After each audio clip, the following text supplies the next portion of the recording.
ఓం విశ్వాని దేవ సవితర్తురితాని పరాశుభా యద్భద్రం తన్న ఆశుభా. ఓం శం నో మిత్రః శం వరుణః శం నో భవత్పర్యమా శం న ఇంద్రో బృహస్పతిః శం నో విష్ణురుక్రమః. ఓం శాంతి శాంతి శాంతి.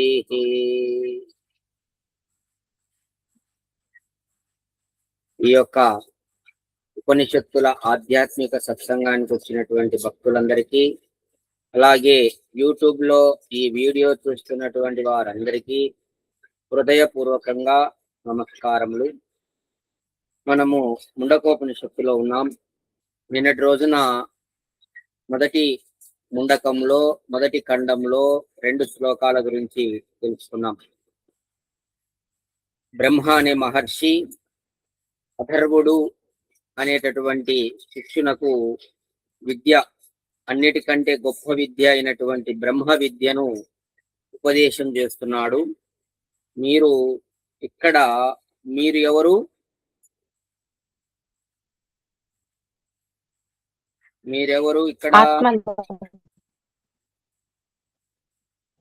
మీరెవరు?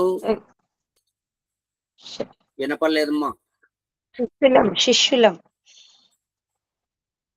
శిష్యులం గురుజీ. మీరు ఎవరు? ప్రశ్న బాగా వినండి. మీరు ఎవరు? నేను ఆత్మను గురుజీ.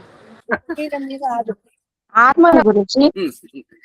నేను ఇప్పుడు, మీరు ఇక్కడ అట్ ప్రజెంట్ మీరు ఇక్కడ ఎవరు? శ్రోతలం శిష్యులం. ఏమ్మా మిగతా వాళ్ళకి ఏం మాటలు రావా? పాపం వాళ్ళిద్దరు మాత్రమే స్పందిస్తున్నారు. మేము శ్రోతలం శిష్యులం గురుజీ. ఇంకా బాలసుబ్బారెడ్డి సార్?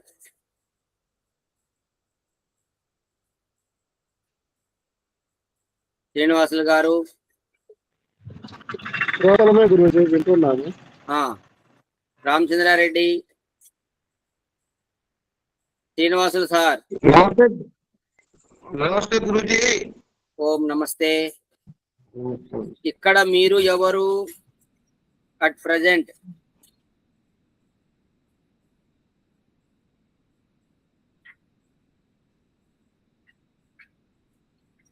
మీకు తల ఉంది కానీ బుర్ర లేదు.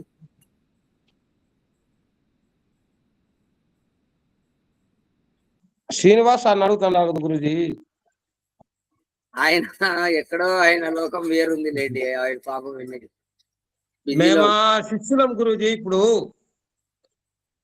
బాగా ఆలోచించి చెప్పండి ఆన్సర్.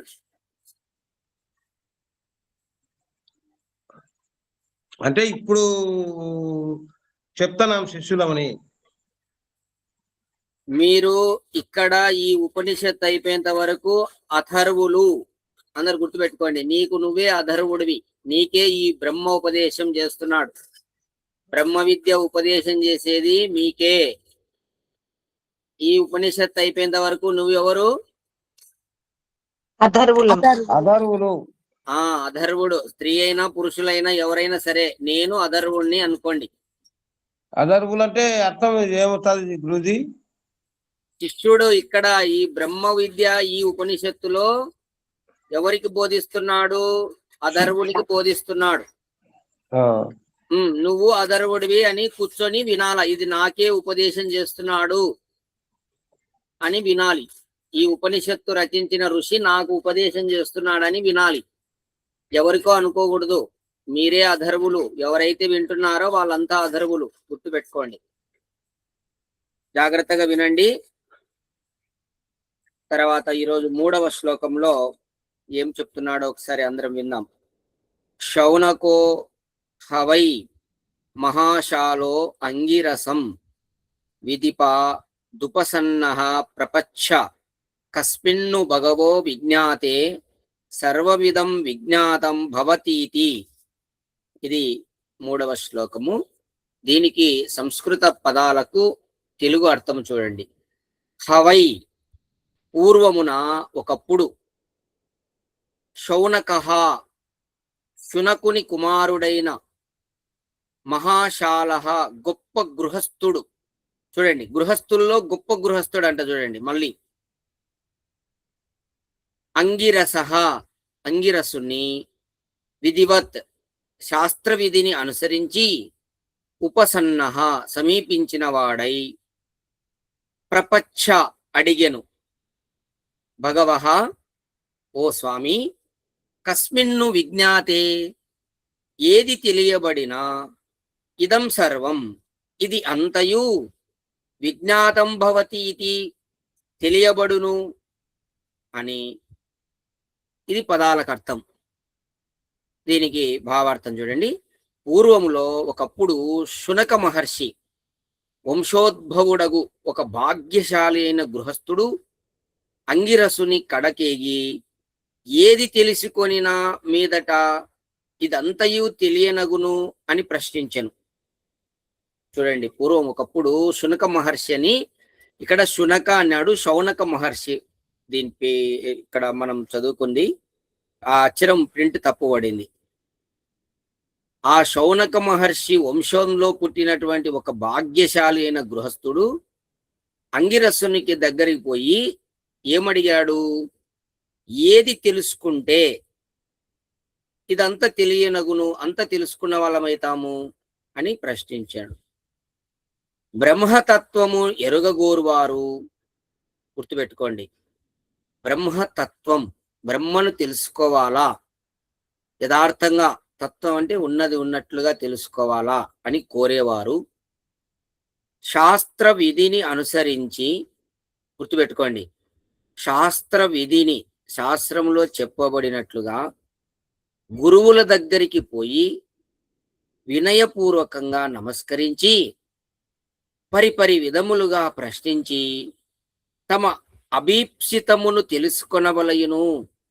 అంటే తన లోపల ఏదైతే అభీప్సితం కోరిక ఉంటుందో దాన్ని తెలుసుకోవాలి. ఇది శిష్ట పద్ధతి. చూడండి, గుర్తుపెట్టుకోండి. ఏమి ఇట్లా గూగుల్ మీట్ క్లాసులు పూర్వకాలంలో లేవుమా. మీరు ఇంట్లో కూర్చొని బ్రహ్మ విద్య బోధించేది లేదు. మీ వినయం మాకెట్లా తెలుస్తుంది చెప్పండి. మీరు మాస్కులు వేసుకొని కూర్చున్నారు అంతా, అసలు మీరు ఎట్లా కూర్చున్నారు? తల కింద పెట్టారా, కాళ్ళు పైకి పెట్టారా? మాకేం తెలుస్తుంది? మీకు వినయం ఉందా లేదా అని ఎలా తెలుస్తుంది? మీ ముఖాలు చూస్తే కదా మాకు అర్థమయ్యేది. అర్థమవుతుందా రామనాథ్? ఇప్పుడు మీరు ఎట్లా పడితే అట్లా ఉంటే బ్రహ్మ విద్య ఎలా బోధించే ఆలోచన చేయండి. ఏమ్మా ట్రైన్ లో ఉన్నారా? ట్రైన్ లో ఉన్నారా విజయమ్మ గారు? ట్రైన్ లో ఉన్న గురుజీ. ట్రైన్ లో ఉన్నారా? ట్రైన్, అవును గురుజీ, ట్రైన్ లోనే ఉన్నా. ట్రైన్ లో ఉన్నారు. ఓకే, చూడండి, ఆమె జిజ్ఞాస చూడండి, ట్రైన్ లో ఉన్నా కానీ అటెండ్ అయ్యింది.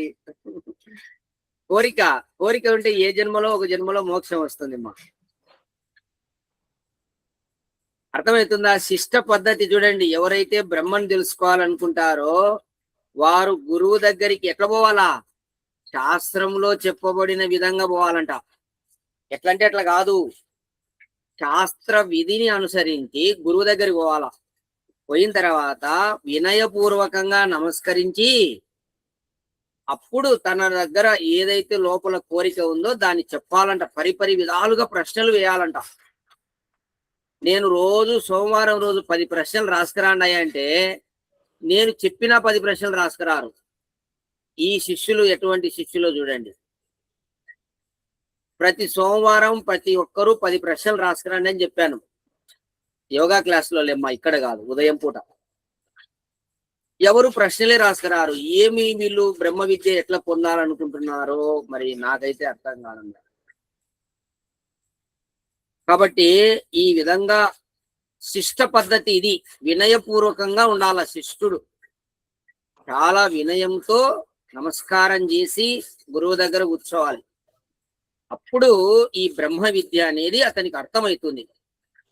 తర్వాత మంచి శ్లోకం మా గుర్తుపెట్టుకోండి, ఇది చాలా అద్భుతమైనటువంటిది. ఇది కఠోపనిషత్తులో వచ్చినటువంటి శ్లోకాన్ని గురువు గారు ఇక్కడ పొందుపరుస్తున్నాడు. శిష్ట పద్ధతి అన్నాడు కదా, ఆ విషయాన్ని తెలియజేస్తున్నాడు. ఎట్లా శిష్ట పద్ధతి అంటే, తత్ విజ్ఞానార్థం స గురుః మేవా అభిగచ్చేత్ సమిత్పాని శ్రోత్రియం బ్రహ్మనిష్టం. చూడండి, ఎవరైతే పరమతత్వం ఎరుగదలిచినటువంటి వ్యక్తి, పరమతత్వం అంటే ఏంది? పరమేశ్వర తత్వమే. పరమ అంటే ఇంకా దానికంటే మించినది లేదు. ఆ పరతత్వాన్ని ఎవరైతే తెలుసుకోవాలనుకుంటున్నాడో ఆ వ్యక్తి చేతి యందు సమిదను ఒకదానిని ఉంచుకొని, శాస్త్రవిధి అంటే ఇది, చేతిలో సమిదలు పట్టుకోవాలి. సమిదలంటే యజ్ఞంలో వేసేటటువంటి చెక్కలు ఉన్నాయి కదా, మామిడి, మోదుగ, రాగి, ఈ చెక్కలు చేతిలో సమిదలు పట్టుకొని ఉంచుకొని గురువును నివసించు తావునకు వెళ్ళవలయును. ఎక్కడైతే గురువు ఉన్నాడో అక్కడికి గురువు దగ్గరికి పోవాలంట. సమిదలు చేత పట్టుకొని ఆయన నివాసం ఎక్కడ గురువు ఉన్నాడో అక్కడికి. మీరు హైదరాబాద్ నుంచి ఇక్కడికి రండి, మా ఇంటికి రండి అందరూ. గూగుల్ మీట్ క్లాస్ లేదు, అంతే. ఇప్పుడు బ్రహ్మ విద్య అంటే ఇదే. మీరు ఎక్కడెక్కడో తిరుగుతూ బ్రహ్మ విద్యలు అంటే కష్టమ్మా. ఇది వాస్తవం చెప్పుడండి. ఇది శిష్టాచారం, ఇది శిష్ట పద్ధతి, బ్రహ్మ విద్య పొందే పద్ధతి ఇది. ఇట్లయితేనే బ్రహ్మ విద్యలు వస్తాయి. గురువు దగ్గరికి పోవాలా, గురువు నివసించే దగ్గరికి పోవాలా. ఇప్పుడు రివర్స్ అయింది, గురువు ఎతుకులాడుకుంటున్నారు, శిష్యుల దగ్గరికి గురువు పోతున్నాడు. పద్ధతులు మారిపోయినాయి అన్ని. అలా నివసించేటటువంటి తావునకు వెళ్ళవలయను. ఆ గురువు ఎలా ఉండాలి చూడండి. వేదవిధుడు, వేదం తెలిసిన వాడు. ఏ గురువు దగ్గర కంటే ఆ గురువు దగ్గర పోవద్దు. వేదవిధుడు, వేదము తెలిసిన వాడు, చదివినవాడు. బ్రహ్మనిష్ఠుడు, ఎప్పుడు బ్రహ్మలోనే ఉండేవాడు. బ్రహ్మ తప్ప అతనికి వేరే ధ్యాస ఉండదు, వేరే ఇతర ఏ ధ్యాస ఉండదు. బ్రహ్మనిష్ఠుడు ఆ గురువు, బ్రహ్మనిష్ఠుడైన గురువు. అటువంటి గురువు దగ్గరికి వెళ్ళాలి. అవి అని ఇందే చెప్పబడును. శౌనకుడు అడిగిన ఈ ప్రశ్నకు సమాధానమే ముండకోపనిషత్తులో, ఇందు మనుజునకు తెలియదగిన వస్తువు ఏదియో దానిని తెలుసుకొనినందున కలుగు ప్రయోజనమేమో, తెలుసుకొనుటకు వలయు సాధనములు ఏవియో అన్నీయూ వర్ణింపబడును. అయితే ఇక్కడ శౌనకుడు అడిగిన ప్రశ్నకు సమాధానమే ఈ ఉపనిషత్తు. చూడండి, ఒక్క ప్రశ్నకు ఈ ఉపనిషత్తు అంతా చెప్పబడింది. ఒక్క ప్రశ్న ఏంటి? ఒక్క ప్రశ్న. దేనిని తెలుసుకుంటే తెలుసుకుంటే అంతా తెలుస్తుందో అదే. ఈ ప్రశ్న మీ మైండ్ లో నిరంతరం మెదులుతుండాలి. ఎప్పుడు చనిపోయేంత వరకు కూడా ఈ ప్రశ్న ప్రతిరోజు ప్రతి సెకండ్ మీ మైండ్ లో తిరగాల. గర్రున కరెంట్ పోయింది, పీడ పోయింది. ఇక్కడ బడా బడా సౌండ్ వస్తుంది అంత ఈ ఉపనిషత్తు చెప్తుంటే. ఏమో అర్థమవుతుందా? అర్థమవుతుంది గురూజీ. గురూజీ. ప్రశ్న తిరగాల, గర తిరగాల, ఫ్యాన్ తిరిగేటి తిరగాల ప్రశ్న మీ మైండ్ లో. ఏ ప్రశ్న ఒకసారి చెప్పండి శ్రీనివాసులు గారు. నేను ఇప్పుడే వచ్చానండి. మీరు కాదు మీరు ఇప్పుడు వచ్చి అప్పుడు వచ్చేది కాదు, ఎప్పుడు వచ్చామనేది కాదు, బుల్లెట్ దిగిందా లేదా శ్రీనివాసులు గారు. ప్రశ్న ఎన్నిసార్లు ఇప్పటికి ఉపనిషత్తు మొదలుకొన్నప్పుడు నుంచి చెప్తున్నా, ఒకటే ప్రశ్న ఉండేది. రామచంద్రారెడ్డి ప్రశ్న చెప్పండి. దేని గురించి తెలుసుకుంటే అంతా తెలుస్తుందో అదే ప్రశ్న. దేని అనొద్దు, ఏది అను. ఏది తెలుసుకుంటే అంతా తెలుసుకున్నట్టే, మొత్తం అంతా ఇదంతా తెలుసుకున్నట్లు అవుతుందో అది చెప్పమన్నాడు. అది చెప్పమని అది ప్రశ్న. ఇది ఈ ప్రశ్న మీకు బాగా అర్థం కావాలమ్మా. ప్రశ్న ఎప్పుడు తిరగాల. చూడండి, ఒక్కటి కొంటే అన్ని బోనసేగా, అన్ని వస్తాయి ఒక్కటి కొంటే. దానికోసం ప్రయత్నం చేయండి. అదే ఇక్కడ సమాధానంగా చెప్తున్నాడు. తస్మై సహో ఉవాచ ద్వే విద్యే వేదితవ్యా ఇతి తస్మ యత్ బ్రహ్మవిదో వదంతి పరాచై అపరాచ పరాచ అపరాచ. చూడండి, ఉండండి. ఇక్కడ ఈ యొక్క 4వ శ్లోకము ఒక్కొక్క పదానికి తెలుగు అర్థం చూడండి. తస్మై, ఆ శౌనకునితో, సహా, ఆ అంగిరసుడు, హో ఉవాచ, సమాధానంగా ఇట్లా నేను సమాధానం చెప్తున్నాడు. ఏం చెప్తున్నాడు? బ్రహ్మవిదః, వేద విధులు, పరాచ అపరాచ ఏవా, పరము అపరము, ఇతి అని, ద్వే విద్యే, 2 విద్యలు.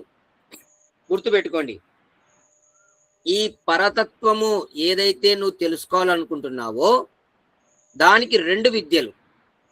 అంతే, ఈ 2 విద్యలే మనం తెలుసుకోవాల్సింది. ఈ 2 విద్యలు వేదితవ్యే, తెలియదగినవిగా, వదంతి స్మ, చెప్పి ఉన్నారు. ఎవరు చెప్పినారు? బ్రహ్మవిధులు. అంటే నువ్వు ఏదైతే తెలుసుకోవాలనుకుంటున్నావో అది తెలుసుకున్న వారు చెప్తున్నారు. ఆల్రెడీ తెలుసుకున్న వాళ్ళు. ఇప్పుడు మనము తెలుసుకున్న వాళ్ళు చెప్తేనే మనకు మంచిది. ఇప్పుడు నువ్వు ఒక మార్గం వెళ్ళాలి, ఇప్పుడు కోయలకుంట్ల కానీ లేదు కర్నూలు వెళ్ళాలనుకోండి, ఇక్కడ జమ్మలమడుగు నుంచి. అప్పుడు మీరు ఆల్రెడీ తెలుసుకొని ఒకసారి వచ్చిన వాళ్ళని అడుగుతారా? ఎప్పుడు ఒక్కసారి కూడా పోకుండా ఉండే వాళ్ళని అడుగుతారా? పోయి వచ్చిన వాళ్ళని అడుగుతాం. పోయి ఆల్రెడీ తెలుసుకొని వచ్చిన వాళ్ళను, ఒకసారి జర్నీ చేసిన వాళ్ళనే కదా మీరు అడిగేది. అవునవును. లేకుంటే ఎప్పుడు ఒక్కసారి కూడా కర్నూలు చూడకుండా అసలు కర్నూలే తెలియని వాళ్ళని పోయి అడిగితే వాళ్ళు ఏం చెప్తారు? వాళ్ళు ఏం చెప్పలేరు. ఇప్పుడు లోకమంతా అదే జరుగుతుంది. లోకమంతా ఏమి తెలియని వాళ్ళు చెప్తుంటే వింటున్నారు. వాళ్ళు ఒకసారైనా పోయి చూసిన వాళ్ళు లేరు, పోనీ దాన్ని అనుభవించిన వాళ్ళు లేరు సారంను. అటువంటి పౌరాణికులు చెప్తుంటే, మిగతా మతస్థులు చెప్తుంటే అవే సత్యం అనుకొని నమ్ముతున్నారు. గుర్తుపెట్టుకోండి, ఇక్కడ స్పష్టంగా ఏం చెప్తున్నా అంటే బ్రహ్మ విధులు చెప్పినారు. ఏమని చెప్పినారు? 2 విద్యలు ఉన్నాయని చెప్పినారు. ఏది?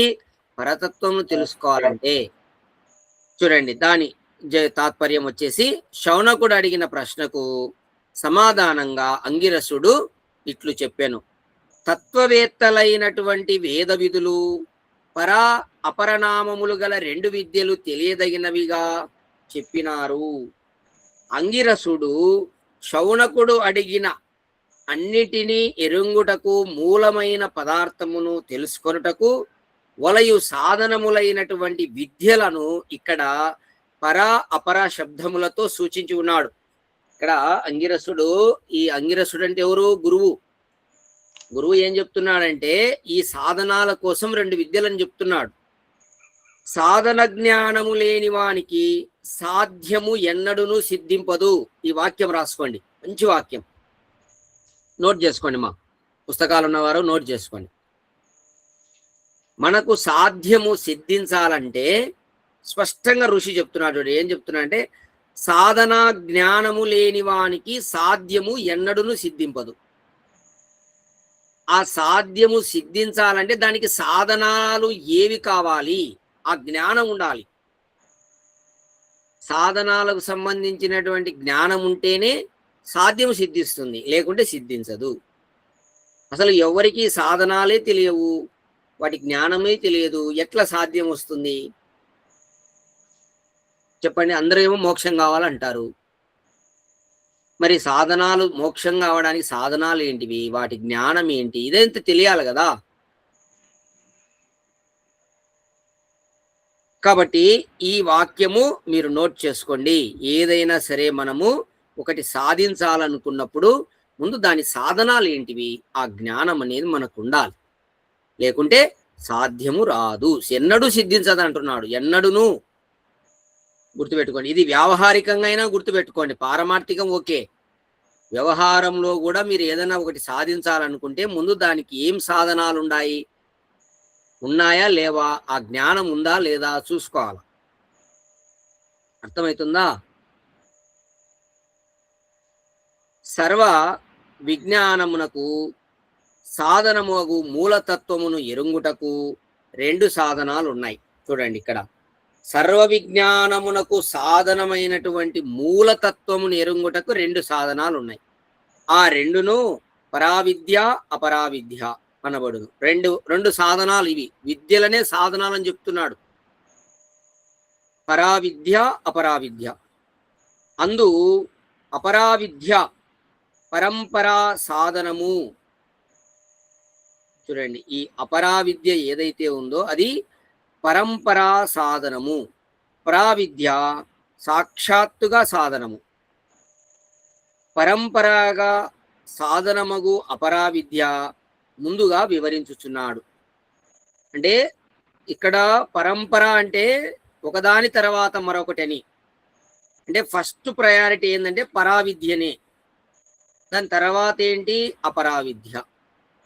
అయితే ముందుగా ఏం చెప్తున్నాడంటే అపరావిద్య గురించి చెప్తున్నాడు, తర్వాత పరావిద్య గురించి చెప్తాడు. చూడండి, ఈ అపరావిద్య ఏం చెప్తున్నాడో ఒకసారి తెలుసుకోండి. తత్ర అపరా ఋగ్వేదో యజుర్వేద సామవేదో అధర్వవేద శిక్షా కల్పో వ్యాకరణం నిరుక్తం ఛందో జ్యోతిష ఇతి అత పరాయయ తత్ అక్షరం అధిగమ్యతే. చూడండి ఇక్కడ తత్ర అంటే బాగా వినండి మా, అపరావిద్య అంటే ఏంటి అనేది స్పష్టంగా చెప్తున్నాడు. బాగా అర్థం చేసుకోండి. పుస్తకాలు ఉన్న వాళ్ళు రాసుకుంటూ వింటూ ఉండండి. తత్ర ఆ 2 విద్యల యందు ఋగ్వేదము, యజుర్వేదము, సామవేదము, అధర్వవేదము, శిక్ష, కల్పము, వ్యాకరణం, నిరుక్తం, ఛందస్సు, జ్యోతిష్యము ఇతి అనునవి అపరా విద్య అనబడును. ఇది అపరా విద్య అంట. చూడండి, వేదాలు, వేదాంగాలు, ఈ వేదాంగాలు అంటారు. శిక్ష, కల్పము, నిరుక్తము ఇవన్నీ చదువుకుంటేనే వ్యాకరణము, జ్యోతిష్యము, ఛందస్సు చదువుకుంటేనే వేదాలు అర్థమవుతాయి, లేకుంటే అర్థం కావు వేదాలు. వేదం అంతా మంత్రభాగం ఉంటుంది అనమాట. ఎవరైతే ఈ వ్యాకరణము, ఛందస్సు, జ్యోతిష్యము, నిరుక్తము, శిక్ష, కల్పం ఈ 6 చదువుకుంటారో వాళ్ళు వేద మంత్రాలను విడదీసి దానికి భాష్యము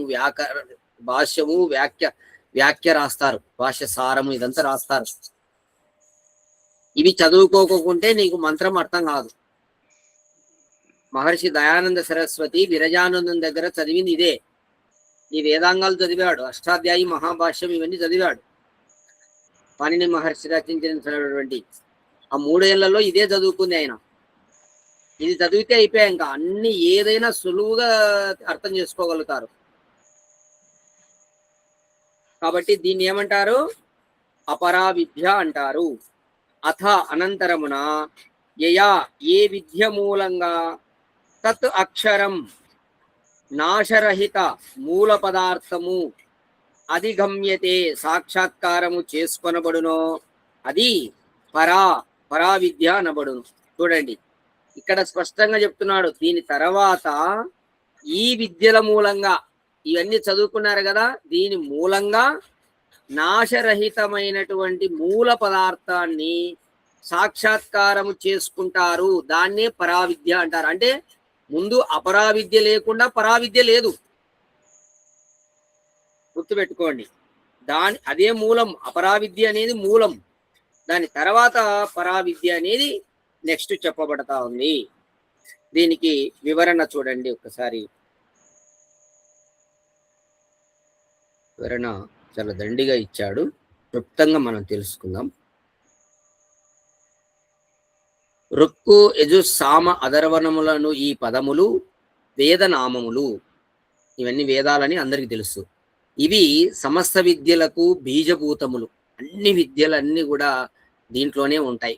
బీజం అంతా ఇక్కడే వేదాల్లోనే. అందుకే మహర్షి దయానంద సరస్వతి 3వ నియమం చెప్పాడు, సమస్త సత్య విద్యల గ్రంథం వేదం అన్నాడు.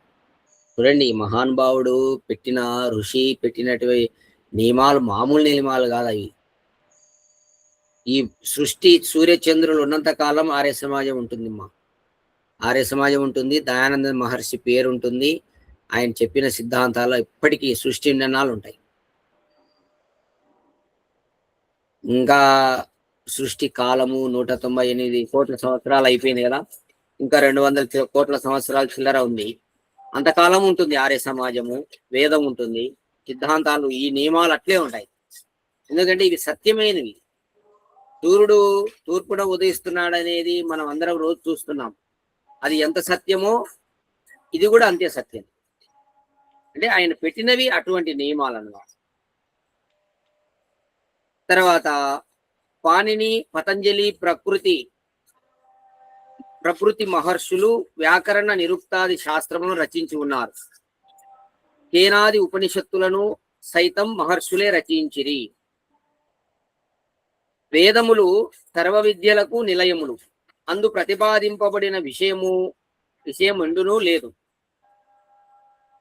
చూడండి, ఇక్కడ వేదాలనేటివి సర్వ విద్యలకు నిలయాలు. అందులో చెప్పబడని విషయం అంటూ ఏది లేదంట. ఇంకా వేదములో సమస్త విషయాలు ఉన్నాయండి. అన్ని కావలసిన విషయాలు అందరికి కావాల్సినవి ఉన్నాయి వేదాల్లో. మనం సెర్చ్ చేసి తెలుసుకోవాల్సిందే. అందులో చెప్పబడిన, ఇప్పుడు బయట ఏదైనా ఒక విద్య గాని ఒకటి ఏదైనా కనిపెట్టారు, లేదంటే ఒకటి కొత్తగా ఏదైనా ఒక విద్య గాని ఉందంటే అది ఖచ్చితంగా వేదంలో ఉంటుంది. అది జర్మనీలో కనిపెట్టని, అమెరికాలో కనిపెట్టని, చైనాలో కనిపెట్టని, ఎక్కడ ఏ దేశంలో ఎవడైనా సరే ఏదైనా కనిపెట్టని దానికి సంబంధించినటువంటిది అంతా కూడా వేదంలో ఉంటుంది స్పష్టంగా. లేకుంటే ఎవడు ఏమి చేయలేడు అసలు. ఈ ఏఐ టెక్నాలజీ అయినా కానీ, ఈ కంప్యూటర్లు కనిపెట్టడం కానీ, ఇదంతా కూడా వేదంలో ఉంటుంది మొత్తం. లేకుంటే ఎవరి చేత కాదు, ఏ మానవుని చేత, ఏ సైంటిస్ట్ చేత కూడా ఎవరి చేత కాదు. ప్రతిదీ వేదంలో ప్రతిపాదించబడింది మొత్తం. కాబట్టి ఇక్కడ స్పష్టంగా చెప్తున్నాడు, సర్వ విద్యలకు నిలయాలు. అందు ప్రతిపాదింపబడని విషయమండును లేదు. మహర్షులు అభిజ్ఞులు రాసిన నానా విషయములను బోధించు శాస్త్రములకు ఆధారము వేదములే. వేదముల యందు ప్రాకృతికములు, అప్రాకృతికములు లేక చేతనములు, అచేతనములు అనబడు సర్వవిధ పదార్థములకు చెందిన విజ్ఞానమంతయు నిహితమై ఉన్నది. అందువలననే, ఎవరో మీట్లో పెట్టండి, అందువలననే వేద విధులైనటువంటి మహర్షులు, విద్వాంసులను మందప్రజ్ఞులకు చేతన విషయ జ్ఞానము కలిగించుటకు, ఉపనిషత్తులను అచేతన పదార్థ జ్ఞానము కలిగించుటకు ఇతర శాస్త్రములను రచించి ఉన్నారు. చూసారా, యాక్చువల్గా ఈ ఉపనిషత్తులు, ఈ చిన్న చిన్న శాస్త్రాలు రచించాల్సిన అవసరం లేదు. ఎందుకు మహర్షులు ఎందుకు ఇదంతా చేశారు? మంద ప్రజ్ఞులకు, బుద్ధి తక్కువ ఉన్న వారికి, వెంటనే గ్రాహ్యం ఉండదు చూడండి, అటువంటి వాళ్ళ కోసమే ఇవన్నీ. మంద ప్రజ్ఞులు అంటే అల్ప బుద్ధి కలిగిన వాళ్ళు. ఏం బాలసుబ్బారెడ్డి సార్, అర్థమవుతున్నాయా? మనలాంటి వాళ్లకు ఇవన్నీ.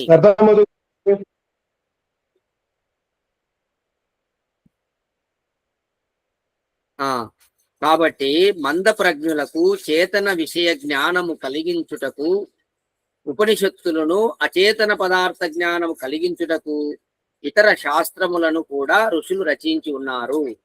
ఈ శాస్త్రాలు, ఋషులు రచించిన గ్రంథాలన్నీ కూడా మంద ప్రజ్ఞులు అంటే బుద్ధి తక్కువ అయినటువంటి వాళ్ళ కోసమే ఇదంతా. యాక్చువల్గా బుద్ధివంతులైతే వాళ్ళు డైరెక్ట్ గా ఈ విధంగా ఇవన్నీ చదువుకొని, శిక్షా కల్పము ఇవన్నీ చదువుకొని వేదాలు చదివేస్తారు డైరెక్ట్. కొంచెం బుద్ధి తక్కువ ఉన్న వాళ్ళకు ఇటువంటి విషయాలు అర్థమవుతాయి. కథల రూపంలో గురు శిష్య సంబోధంగా చెప్తారు. తండ్రి కొడుకు బోధించినట్టుగా చెప్తాడు కాబట్టి ఈ విధంగా అర్థమవుతాయి. వానిని అభ్యసించి సామాన్య బుద్ధి గలవారు చేతన అచేతన పదార్థ జ్ఞానమంతయు ఎరుగుదురు. ఈ విధంగా ఉపనిషత్తులు చదవడం వలన, వినడం వలన చేతన పదార్థం అంటే ఏంది, అచేతన పదార్థం అంటే జడ పదార్థం అంటే ఏంది తెలుసుకుంటారు. ఇట్లు సర్వ విద్యలకు మూలము వేదమే అగుచున్నది. కాబట్టి అన్ని విద్యలకు మూలము వేదమే. కావున మనుజులంటే మనుష్యులు వేద విద్యను అభ్యసించి జీవితమున అనుష్ఠింపదగిన ధర్మకృత్యములను ఆచరించి క్రమముగా నిర్వేదం అంటే వైరాగ్యమును పొంది, నిర్వేదం అంటే ఇక్కడ చూడండి, పరమ వైరాగ్యము కలవారై బ్రహ్మతత్వమును పొంది శాశ్వత సుఖమును పడయుదురు. ఈ విధంగా వేదాలు బాగా చదివినటువంటి వారికి పరమ వైరాగ్యం కలుగుతుంది. అది లేకుంటే నీకు బ్రహ్మతత్వం బోధపడదు, నువ్వు తెలుసుకోలేవు. పరమ వైరాగ్యం ఉన్నటువంటి వారికే బ్రహ్మను పొందుతారు. అందరూ కాదు. లగ్జరీ లైఫ్, సుఖాలు భోగాలు అనుభవించే వాళ్ళకి కాదు ఇది. చాలా వైరాగ్యం ఉండాలా మనిషికి. అసలు ఏ పదార్థము యందు కూడా ఆరాటము గాని కోరిక గాని లేది ఉండకూడదు. అప్పుడే బ్రహ్మతత్వం వస్తుంది. అర్థం చేసుకోండి మా. ఏంది అది బ్రహ్మతత్వం అంటే? శాశ్వత సుఖం. అది ఒక రోజు కాదు, ఒక గంట కాదు, ఒక సంవత్సరం కాదు, ఒక సృష్టి కాదు, ఒక సృష్టి కూడా కాదు. 36,000 పర్యాయముల సృష్టి, అట్లాగే 36,000 పర్యాయముల ప్రళయం. అంతకాలం నీకు జన్మ లేకుండా సుఖం అనుభవించడం అంటే ఎంత కష్టపడాలి, ఎంత పురుషార్థం చేయాలి. Not easy. 1000 రూపాయలు సంపాదించాలంటే 2 రోజులు కష్టపడాలా. ఎంత సుఖం ఉంటుంది 1000 రూపాయలకు? ఆలోచన చేయండి. 24 గంటలు కష్టపడితే కానీ 1000 రూపాయలు రావడం లేదు. ఏ భౌతిక సుఖాలకి ఇంకా శరీరం లేకుండా అంతకాలం వరకు సుఖం ఉండాలంటే ఎంత పురుషార్థం చేయాలి, ఎంత వైరాగ్యం ఉండాలి. ఆలోచన చేసుకోండి. ఎవరైతే కోరుకుంటుంటారో వాళ్ళు ఇవన్నీ బాగా గమనించండి. ఊరికి ఏదో మాటలు చెప్పినంత ఈజీగా మోక్షం అనేది రాదు. ఇట్లు సర్వ పదార్థములకు మూల కారణముగు పరమతత్వమును ఎరుగుటకు వేద విద్యలు వాణి మూలంగా ఏర్పడు పరమ వైరాగ్యములు సాధనములు అగుచున్నవి. అందువలననే అంగిరసుడు పై 2 విధములగు సాధనములను పరా అపరా విద్యల నామముతో పేర్కొని ఉన్నాడు. ఇందు పరా వైరాగ్యాదులు సాక్షాత్తుగాను, వేద విద్యాభ్యాసము పరంపరగాను మూలతత్వ జ్ఞానమునకు సాధనములు అగుచున్నవని గుర్తింపనగును. ఉభయ విధ సాధనములు పరతత్వమును ఎరంగా తోడ్పడునని భావము.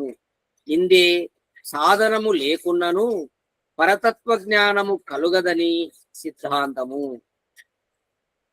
చూడండి, ఇక్కడ ఈ సాధనాలనేవి లేకుంటే ఇక పరతత్వ జ్ఞానం అనేది కలగదు. అంటే ముఖ్యంగా సాధనాలు ఉండాలి. ఆ సాధనాలు ఏంటో మనం తెలుసుకుంటున్నాం ఇప్పుడు. ఆ పరతత్వం ఏది తెలుసుకుంటే ఇదంతా తెలుసుకోవాల్సిన అవసరం లేదో అన్నాం కదా. అది తెలుసుకోవాలంటే ముందు సాధనాలు ఉండాలా. ఆ సాధనాల గురించి ఇక్కడ చెప్తున్నారు. పరావిద్య అపరావిద్య, ఈ 2 సాధనాలు. పరతత్వము తెలుసుకోవడానికి 2 సాధనాలు, పరావిద్య అపరావిద్య. బాగా అర్థం చేసుకుంటే నిజంగా చాలా సూక్ష్మంగా తొందరగా గెటాన్ కావచ్చు. అర్థం కావాలంతే, ఏం లేదు. బాగా క్లారిఫైగా నీకు అర్థమైందంటే ఈజీ మెథడ్. మన లోపల ఉన్నటువంటి అవిద్య అంతా తొందరగా నాశనం అయిపోతుంది. అవిద్య పోవాలంటే అర్థం కావాలంతే. అర్థం చేసుకోవడమే మన పని. లోపల క్లారిఫై అయిందంటే అన్ని సంశయాలు పోతాయి. సంశయాలు పోయిందంటే వేగంగా పరిగెత్తడమే ఇంకా సాధనలో. ఆ లోపల సంశయాలు ఉన్నంత వరకు ఎక్కడికి పోలేవు. ఆ సంశయాలు పోవడానికి ఇదంతా వినాలి. విని దాన్ని మననం చేయండి. మళ్ళీ ఈ క్లాస్ విన్న తర్వాత ఈరోజు నేను ఏమేమి విన్నాను, ఇక్కడ మహర్షి నాకు ఏమేమి చెప్పాను కదా. ఇక్కడ పాఠం వింటున్నారంటే మీరే ఇక్కడ మీకే ఈ ఉపనిషత్తు చెప్పబడతా ఉంది అని మీరు గుర్తుపెట్టుకొని వినండి. దాన్ని మళ్ళీ ఇంటికి పోయిన తర్వాత ఒకసారి గెర్రున అట్లా రివిజన్ చేయండి. మైండ్లో రిపీట్ చేయండి. ఏమేం చెప్పాడు అని ఒక్కసారి అన్ని నెమరు వేసుకొని మళ్ళీ ఒకసారి ఎర్లీ మార్నింగ్ ఒకసారి నెమరు వేసుకోండి. అప్పటికి అది గట్టి పడుతుంది అనమాట లోపల. అట్లా ఒక 2-3 టైమ్స్ నెమరు వేసినారంటే గట్టి పడుతుంది. గట్టి పడడం అంటే దాన్ని ఏమంటారు? నిధిధ్యాసనం అంటారు. ఈ నిధిధ్యాసనం ఏర్పడితేనే మీరు సాక్షాత్కారం జరుగుతుంది, లేకుంటే జరగదు. మీరు ఏం చేస్తుంటారు? జనరల్ గా శ్రవణం చేస్తారు. ఇప్పుడు మళ్ళా రేపు సాయంత్రం సత్సంగం క్లాసులో మళ్ళా అప్పుడప్పుడు వచ్చి మళ్ళీ కూర్చుంటారు. ఇంకా శ్రవణం చేస్తానే అన్ని వచ్చేసేట్టు కాదు, తర్వాత మననం చేయాలి. గుర్తుపెట్టుకోండి, మనం ఏదైతే శ్రవణం చేస్తున్నామో దాన్ని మళ్ళీ మాటి మాటికి గుర్తు తెచ్చుకోవడం మననం. లోపల ఏమేం విన్నావో దాన్ని గుర్తు తెచ్చుకోవడం అన్నమాట. అది కూడా ఎట్లా? ఏకాంతంగా కూర్చోవాలి. వాంతో వీంతో మాట్లాడుకుంటూ చర్చలు పెట్టుకుంటూ కాదు మననం. ఏకాంతంగా మననం చేస్తేనే నిధిధ్యాసం అంటే గట్టి పడుతుంది లోపల. అప్పుడు అది సాక్షాత్కారం అంటే ఆచరణలోకి వచ్చేస్తుంది, ఇంకా లేకుంటే రాదు. ఇది ప్రాసెస్, గుర్తుపెట్టుకోండి. తర్వాత ఈరోజు ఇక్కడి వరకు తెలుసుకుందాం, మిగతా విషయాలు రేపు తెలుసుకుందాం. ఏమో ఇప్పటి వరకు చెప్పిన దాంట్లో ఏమైనా మీకు సందేహాలు ఉంటే అడగండి.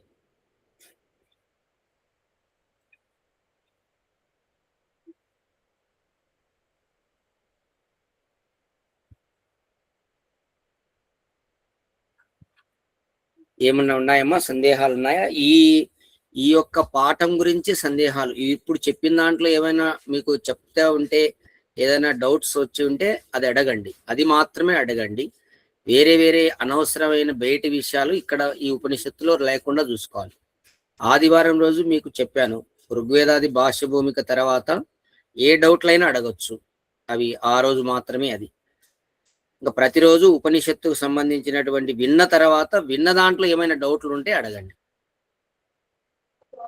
డౌట్లు అయితే ఏం లేవు గురూజీ. ఒక విషయంలో క్లారిటీ అయితే వచ్చింది గురూజీ. చెప్పండి, ఏం మీరు ఈరోజు అర్థం చేసుకున్నారో ఆ విషయాన్ని చెప్పండి, అందరికీ అర్థమవుతుంది. ఉన్నాడు సిద్ధించదు, అది అర్థమైంది. ఇంకొకటి వచ్చేసి మన సర్వ విద్యలకు మూలం వచ్చేసి వేదములు. ఈ పదం మీరు చాలా రోజులు చెప్తున్నారు గురూజీ, కానీ మాకు నచ్చింది ఏమంటే కింద సాధనా జ్ఞానం లేని వారికి సాధ్యం ఎన్నడూ సిద్ధించదు అనే విషయం క్లారిఫికేషన్.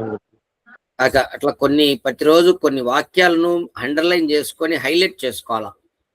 ఏదైనా మనం సాధించాలన్నప్పుడు దానికి సంబంధించిన సాధనాలు ఇంపార్టెంట్. అవి మనకు దానికి సంబంధించిన సాధనాలకు సంబంధించిన అవగాహన కానీ జ్ఞానం కానీ ఏం లేకుంటే ఆ సాధ్యం ఎన్నటికీ సిద్ధించదని ఋషి స్పష్టంగా చెప్పాడు ఈరోజు. అది ఏదైనా కావచ్చు, అది పరతత్వం కావచ్చు, మన వ్యవహారంలో కూడా ఒక్కొక్కరికి ఒక గోల్ ఉంటుంది అన్నమాట. నేను ఒక 2 కోట్లు సంపాదించాలి. ఊరికి సంపాదించాలంటేనే 2 కోట్లు రావు. దాని యొక్క సాధనాలు ఏంటివి, ఎలా 2 కోట్లు సంపాదించాలి, ఏ మార్గంలో పోవాలి, ఇవన్నీ తెలిసి ఉండాలి. లేకుంటే ఊరికే కోరిక ఉంటే కాదు. ఇంకా రామచంద్రారెడ్డి గారు, మీరేమి అర్థం చేసుకున్నారు?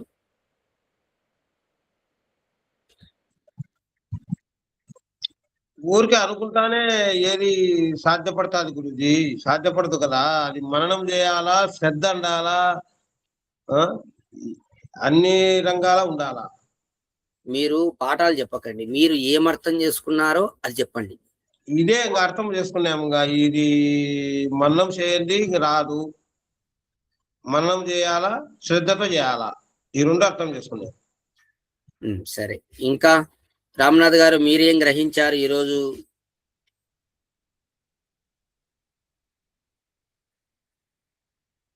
ఈరోజు విన్న విషయంలో మీరు ఏమి అర్థం చేసుకున్నారు? మీకు ఏమి బోధపడింది?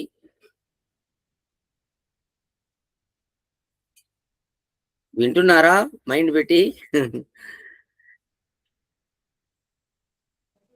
ఏది తెలుసుకుంటే మనం అంతా తెలుసుకుంటామని అడిగిన క్వశ్చన్కి ఆన్సర్ ఆ పరతత్వం తెలుసుకుంటే అంతా తెలుసుకున్నట్లని. సరే, ఇంకా మీరు మా అరుణమ్మ గారు. ఓం నమస్తే గురూజీ.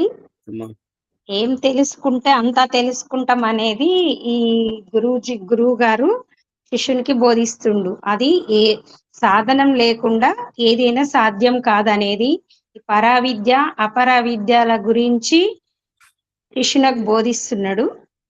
ఈ పరావిద్య అంటే ఈ వేదాలు దర్శన శాస్త్రాలు, అది అపరావిద్య అని, అది పరావిద్య అనేది బోధిస్తున్నారు. ఈ విషయాన్ని మేము గ్రహించి ఇప్పుడు మీరు చెప్పిన విధంగా విన్నదాన్ని ఇప్పుడు శ్రవణం చేస్తున్నాము. మననము చేస్తూ ఎక్కువ సార్లు మననం చేస్తూ నిధిధ్యాసనం చేస్తేనే మేము సాక్షాత్కారానికి వెళ్ళగలుగుతాం అనేది అర్థమవుతుంది గురూజీ చెప్పిన దాన్ని బట్టి.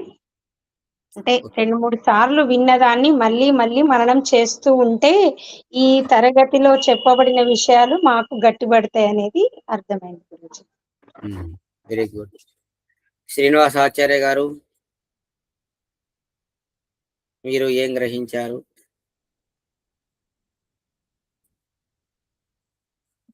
ఆచార్యుల గారు ఇక్కడ బిజీగా ఉన్నట్టున్నారు. సరేమ్మా, ఈరోజు విషయాలు మీకు అన్ని కూడా మళ్ళీ ఒకసారి మీరు అందరూ కూడా మననం చేసుకోండి. పడుకునేటప్పుడు ఒకసారి, అలాగే ఉదయం లేస్తూనే గురువుగారు ఏమేమి చెప్పారు ఈరోజు పాఠం నాకు, అదంతా కూడా ఒక నోట్స్ లాగా రాసుకొని ఆ డేట్ వేసుకోండి, ఉపనిషత్తు పేరు రాసుకోండి, ఈరోజు సత్సంగం యొక్క డేటు, అలాగే ఈరోజు ఏం వారము అవన్నీ రాసుకొని దాని కింద నోటిఫై చేసుకోండి. ఒకసారి ఏదన్నా గుర్తు చేసుకొని మళ్ళీ అట్లా చూసుకొని అట్లా మననం చేసుకోండి. ఒక్కోసారి అన్ని మీరు వింటానే ఏకసంతాగ్రాహులేం కాదు, వెంటనే దూరం లోపలికి మైండ్లోకి. మీరు అట్లా ఏదో ఊరికి ఇట్లా వింటూనే అట్లా నాకు దూరుతాయిలే అనుకుంటారు. మీరు కళ్ళు మూసుకోండి, ఏం గుర్తు రాదు మీకు. ఈ గూగుల్ మీట్ అయిన తర్వాత మీరు కళ్ళు మూసుకొని ఏమేమి విన్నామని ఒకసారి ఊహించుకోండి, ఏమి మతికి రాదు. అవి ఏకసంతాగ్రాహులు అంటే చాలా దాని కథ వేరు. ఇప్పుడు ఉండేదంతా మంద ప్రజ్ఞులు. స్పష్టంగా ఋషి చెప్తున్నాడు, అంటే తక్కువ బుద్ధి, తక్కువ సామర్థ్యం ఉంది. ఎందుకుంది అట్లా తక్కువ సామర్థ్యం అంటే మన వ్యవహారం సరిగా లేదు. ఉదయం లేచినప్పటి నుంచి మనం ఏం చేయాలా ఏం చేయకూడదో స్పష్టంగా మనకు తెలియదు. మన శక్తి అంతా వేరే చోట్ల పోగొట్టుకొని వస్తున్నారు. చేయకూడని కార్యాలు చేసి అనవసరంగా శక్తి అంతా వేస్ట్ చేసుకొని చేయవలసిన కార్యాలకు వచ్చినప్పుడు ఎనర్జీ లేదు. ఏం బాలసుబ్బారెడ్డి సార్, అర్థమవుతుందా? ఇది జరిగే పని, అందరూ చేసే పని ఇదే, తప్పుడు పని. మన ఎనర్జీని మనం ఎక్కడ పెట్టాలి? సాధనలో పెట్టాలి ఎనర్జీ. మనం ఏం చేస్తున్నాం? డబ్బు కోసం మన ఎనర్జీ అంతా వేస్ట్ చేసుకుంటున్నారు. ఏం చేస్తావు? డబ్బుతో మోక్షం వస్తుందా? చెప్పండి, ఎవరైనా డబ్బుతో మోక్షం వస్తుందని చెప్పండి. డబ్బు కూడా అవసరమే. పూర్తిగా డబ్బులు ఎలిమినేట్ చేసి అవసరం గురించి కాదు ఇక్కడ. అవసరం అంటే అన్ని దండిగా వస్తాయి, డబ్బు ఒకటే కాదు. డబ్బుతో మోక్షం వస్తుందా? మోక్షం అయితే రాదు గురుజీ, ఒక్కదాని ద్వారానే రాదు. నేను అడిగిన ప్రశ్న సైట్ గా, డబ్బుతో మోక్షం వస్తుందా? రాదు గురుజీ. రాని దాని గురించి ఎందుకు అంత ప్రయత్నం చేయాలి?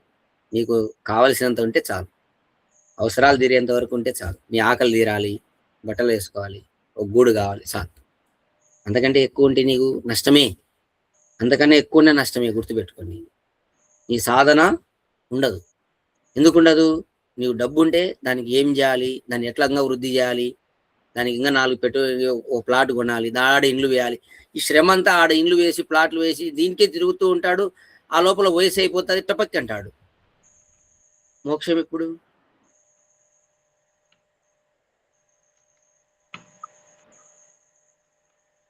అర్థమవుతున్నాయా?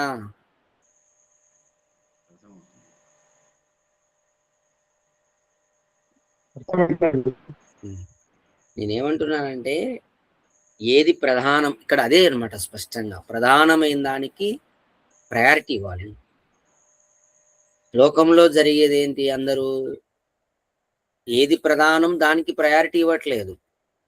అప్రధానం, గౌణము దానికి ప్రయారిటీ ఇస్తున్నారు.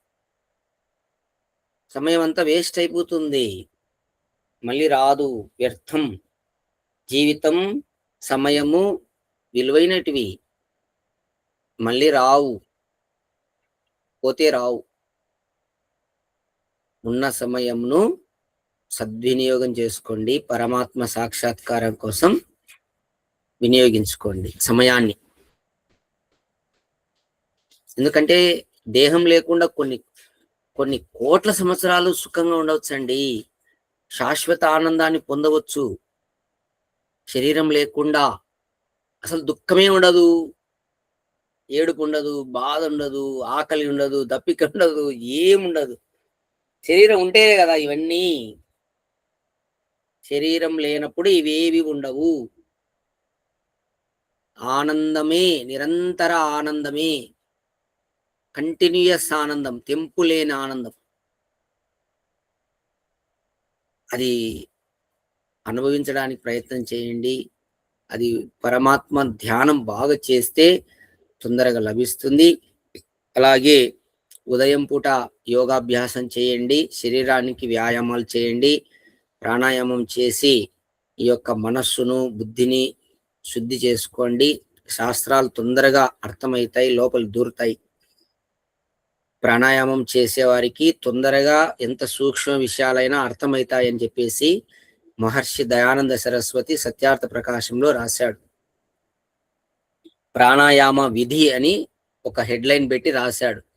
అందులో రాశాడు, ఎవరైతే ప్రాణాయామం చేస్తారో వారికి చాలా సూక్ష్మమైనటువంటి విషయాలు కూడా తొందరగా సులభంగా అర్థం చేసుకుంటాడంట, తక్కువ సమయంలో అర్థం చేసుకుంటాడు అని రాశాడు. ప్రాణాయామం చేస్తే అంత పవర్. అందరూ గుర్తుపెట్టుకోండి. తర్వాత ఇప్పటి వరకు చెప్పినటువంటి విషయాలను మళ్ళీ ఒకసారి మీరందరూ కూడా మళ్ళీ చెప్తున్నా, నిద్రపోయే ముందరగా ఒకసారి రివిజన్ చేసుకోండి. మళ్ళీ ఉదయం లేచిన వెంటనే రివిజన్ చేసుకోండి. అక్కడికి 2 సార్లు అవుతాయి, మైండ్లో గట్టి పడుతుంది. అది కూడా ఏకాంతంగా నీకు నువ్వే ఒక్కనివే ఉండాల చూసుకోండి. బాగా ఆత్మ పరిశీలన చేసుకొని దాన్ని ఏమేం విన్నావో దాన్ని వంట పట్టించుకోండి. ముఖ్యంగా ఈరోజు మీరు ఒక విషయాన్ని చెప్పి ఉండాల్సింది. అపరావిద్య అంటే మాకు ఈరోజే తెలిసింది. ఈ వేదాలు, వేదానికి సంబంధించిన ఉపాంగాలు ఇవన్నీ కూడా అపరావిద్య కిందకి వస్తాయనే విషయం ఈరోజు మాకు బాగా అర్థమైంది గురూజీ అనే విషయాన్ని మీరు చెప్పి ఉంటే చాలా బాగుండేది. నేను సంతోషించేవాడిని. ఆ పదం ఎవరైనా చెప్తారేమో అని నేను మళ్ళీ అడుగుతున్నా. మీరు అదే చెప్తున్నారు. ఏది తెలుసుకుంటే అదే ఇంకా సారికి అది అదేనా? రేపు అడిగినా అదే చెప్తారేమో. ఈ ఉపనిషత్తు అయిపోయేంత వరకు ఇంకా అదే చెప్తుంటారు. ఇంకా ఏది తెలుసుకుంటే ఇదే తెలుసుకున్నాం గురూజీ అని. అరే నీ మనసులో వేసరా మంచి పాయింట్లు ఉంటాయి, కొన్ని కీలకమైన పాయింట్లు. ఇది చెప్తారేమో అని నేను మిమ్మల్ని ఆశించి ఏదైనా అడుగుతుంటే ఇంకా అందరూ అదే ఒకరు చెప్పిటారు. సాధన అది ఇంకా సాధ్యం అంటే అందరూ అదే చెప్తారు.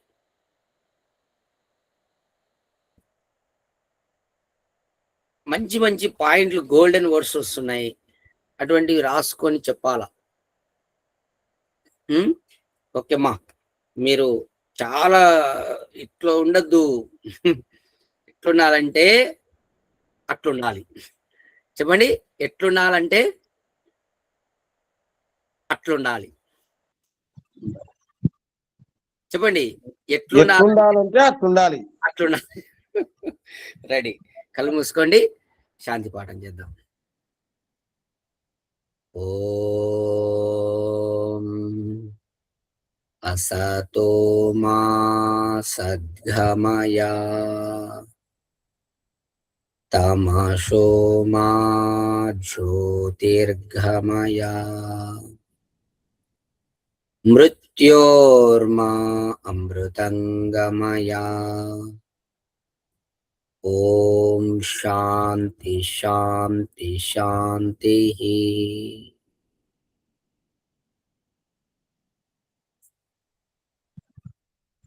అందరికీ నమస్తే. నమస్తే గురూజీ, అందరికి నమస్తే. ఓం నమస్తే అందరికి. ఓం నమస్తే గురూజీ, అందరికీ నమస్తే. ఓం నమస్తే అమ్మా. నమస్తే.